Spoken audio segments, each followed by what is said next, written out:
Hello, हमें question given है। हमें दिया गया है कि यदि summation of r equal to 1 to 50 tan inverse 1/2 r square equal to में पी है, तो टेन पी आपको बताना है कितना हो जाएगा। तो इसको हम सॉल्व कर लेते हैं। ये है r equal to 1 to 50 and हमें वैल्यू बतानी है tan inverse 2 r square equal to में पी की। तो सबसे पहले हमें पता है कि ये tan inverse r equal to 150। आप ऐसे रख के देखोगे ना वैल्यू, कि हम रख लेते हैं पहले tan inverse r equal to 1 है तो 2 हो जाएगा, फिर प्लस, फिर tan inverse r equal to 2 है, फिर 2 का स्क्वायर करेंगे 5, सॉरी 2 का स्क्वायर 4, 4 मल्टीप्लाई टू 8, 1/8 आएगा, फिर टेन वर्स, ऐसे बहुत सारी टर्म आते जाइए। तो आप ऐसे करोगे तो फिर तो इसे सॉल्व भी नहीं कर पाएंगे हम। तो आप ऐसे कर लो इस क्वेश्चन को। यदि हम देखें तो यदि आपने ना इस क्वेश्चन को ऐसे लिख लिया ताकि कुछ टर्म हमारी कट हो जाए, तो आप इसे कुछ ऐसे बना लो, एक्स माइनस वाई अपॉन में 1 + x × y, इसके जैसे। तो ये क्वेश्चन सॉल्व हो जाएगा आसानी से। ठीक है, तो हम इसे क्या लिख सकते हैं, tan inverse x minus tan inverse y लिख सकते हैं। और ऐसे कई टर्म को ऐड करते जाएंगे तो ये टर्म को पहले वाले या बाद वाले टर्म से कैंसिल आउट हो जाए, माइनस वाली। तो देखते हैं कैसे बनाए हम इसे। तो ऊपर हमें 1 दिख रहा है, अपॉन में 2 r स्क्वायर है। ठीक है, तो ये चीज ना आपको तुरंत हिट हिट करनी चाहिए कि हम कैसे इसे सॉल्व करेंगे। तो इसकी प्रैक्टिस होनी चाहिए आप। तो ये यदि हम ऐसे दिख रहा है, अब नीचे 1 लेके ऊपर 1 है, 2 r स्क्वायर है। हमें इसको सॉल्व करने के लिए प्लस का 1 चाहिए। मतलब यदि मैं अभी सिर्फ और सिर्फ इसे सॉल्व करूं 1/2 r स्क्वायर, तो 1/2 r स्क्वायर को हम क्या लिख सकते हैं, हम कहेंगे ये 1 है तो माइनस करके 1 आना चाहिए। ठीक है, और यहाँ पे अब 1 ऐड कर रहे हैं तो 1 सब्ट्रैक्ट भी करना पड़ेगा, यही है ना। तो 1 सब्ट्रैक्ट करना पड़ेगा, तो अब हम 1 तो ठीक है, 2 r स्क्वायर माइनस 1 को तो ये तो फिर रूट में आ जाएगा, इसे तो कर नहीं पाएंगे। हाँ, लेकिन ये 4 r होता तो फिर सॉल्व कर लेते। तो 4 r बना लेते हैं। तो एक काम करते हैं, हमें तुरंत हिट कर गया कि हमें ना 4 बनाना पड़ेगा पहले, तभी ये सॉल्व हो पाएगा। तो एक काम करते हैं, यहाँ हमने 2 से मल्टीप्लाई कर दिया और 2 से डिवाइड कर दिया, तो ये 4 r स्क्वायर बन गया। अब जैसे ये 4 r स्क्वायर बना, ऊपर 2, नीचे 1 प्लस रखना है। 4 r स्क्वायर है तो एक माइनस करना पड़ेगा। अब ये 2 r का स्क्वायर बना, अब रूट की तो जरूरत ही नहीं है हमें, तो ये तो इजीली बन जाएगा। तो इसे लिख सकते हैं 2 r का होल स्क्वायर, और ये है माइनस 1 का स्क्वायर, तो ये बन जाएगा हमारे पास 2 और ये बनेगा 1। तो रखना ही है हमें। तो ये स्प्लिट हो जाएगा 2 r + 1 और 2 r - 1। ठीक है, सिंपल है। तो 2/4 r स्क्वायर को ऐसे लिख सकते हैं, 2 से ये 2 टाइम कैंसिल आउट होके यही आ जाएगा। तो हमने कुछ अलग से कुछ नहीं किया। तो अब देखते हैं कि यदि हम 2/4 r स्क्वायर को ऐसे लिखें, तो ऊपर क्या 2 आना चाहिए, मतलब 2 r + 1 माइनस 2 r + 1 हो जाएगा ये, अपॉन में। ठीक है, तो 2 r से 2 r कैंसिल, 1 + 1 2 आ गया, मतलब ये भी करेक्ट निकल गया।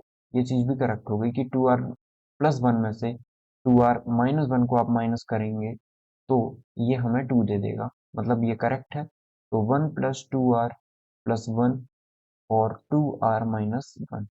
अब यदि हम बोथ साइड टेन ले लें, यहाँ भी टेन ले लें टेन इनवर्स, और यहाँ भी टेन इनवर्स ले लें, तो क्या हम इसे लिख सकते हैं कि टेन इनवर्स, ये हो जाएगा हमारा 2 r + 1 minus tan inverse 2 r - 1 हो जाएगा।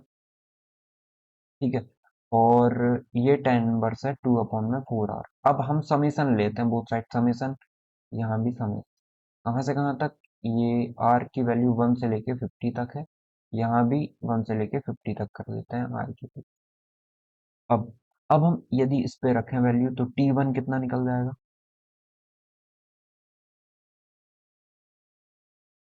t1 निकालते हैं तो t1 इक्वल टू में निकलेगा टेन इनवर्स 1। 1 रखेंगे तो ये 2 + 1 3 माइनस टेन इनवर्स, ये हो जाएगा 2 - 1, मतलब 1 आ गई। फिर t2 कितना आ जाएगा, टेन इनवर्स 2 रखेंगे तो 4 + 5 1 5, और 2 रखेंगे तो 4 - 1 3, तो टेन इनवर्स 3 आ गया। t3 निकालते हैं, ये आ जाएगा 6 + 1 7, और ये आ जाएगा 6 - 1 5। तो ये टर्म इससे कैंसिल आउट होते दिख रही है, ये टर्म इससे कैंसिल आउट होते दिख रही है, पर ये किसी से कैंसिल आउट नहीं होगा।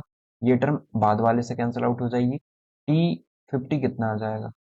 350 आ जाएगा 10, 50 दूनी 100 और एक 101, और ये हो जाएगा टेन इनवर्स 99। तो हम देख रहे हैं कि ये माइनस वाली टर्म पहले वाली प्लस के साथ कैंसिल आउट होगी, 101 और टेन इनवर्स 1 ये बच जाएगा, ये किसी के साथ सॉल्व नहीं हो पाएगा। तो हम यहाँ पे लिख देते हैं ये r इक्वल टू 1 है, 50 है, टेन 2y, या 1/2r² भी लिखें तो कोई प्रॉब्लम नहीं है, इक्वल टू में ये किसके इक्वल आ रहा है? ये आ रहा है tan inverse 101 minus tan inverse 1 के इक्वल। इनको सॉल्व कर लेते हैं, तो इसे मैं सॉल्व करूँ तो ये आ जाएगा टेन इनवर्स, फॉर्मूला लगा देते हैं x माइनस वाई ये वाला, तो ये हो जाएगा 101 माइनस 1 अपॉन में 1 minus x into y, 101 into 1। तो अब ये है टेन इनवर्स ऊपर 100 और नीचे माइनस का 100, इतना ही बनेगा। सॉरी, ऊपर तो प्लस करना ही है ना, 1 इंटू में एक्स इंटू वाई होता है, तो ये 102 हो जाएगा, ये 102 हो जाएगा। तो अब इसे हम सॉल्व करें तो ये किसके इक्वल था? हमने इसे सॉल्व किया, ये इसके इक्वल और ये p के इक्वल है, तो हम बोल सकते हैं टेन इनवर्स 100 अपॉन में 102, ये किसके इक्वल है? p के इक्वल। एक सेकेंड, ये किसके इक्वल है? p के इक्वल। तो यहाँ पे हम लिख देते हैं p, ये p के इक्वल हो गया, तो टेन उस तरफ चला जाएगा तो 100/102 इक्वल टू में टेन p हो गया, और टेन p की वैल्यू ये आ गई है 100 अपॉन में 102। इसे सॉल्व करेंगे तो ये 50 अपॉन में 51 आ जाएगा, तो 50 अपॉन में 51 हमारा करेक्ट आंसर होगा, इसका मतलब ऑप्शन नंबर 2 हमारा करेक्ट आंसर हो जाएगा। ठीक है, तो क्वेश्चन नंबर 54 का जो करेक्ट आंसर है वो ऑप्शन नंबर 2 हो गया। आई होप आपको क्लियर हुआ होगा। Thank you.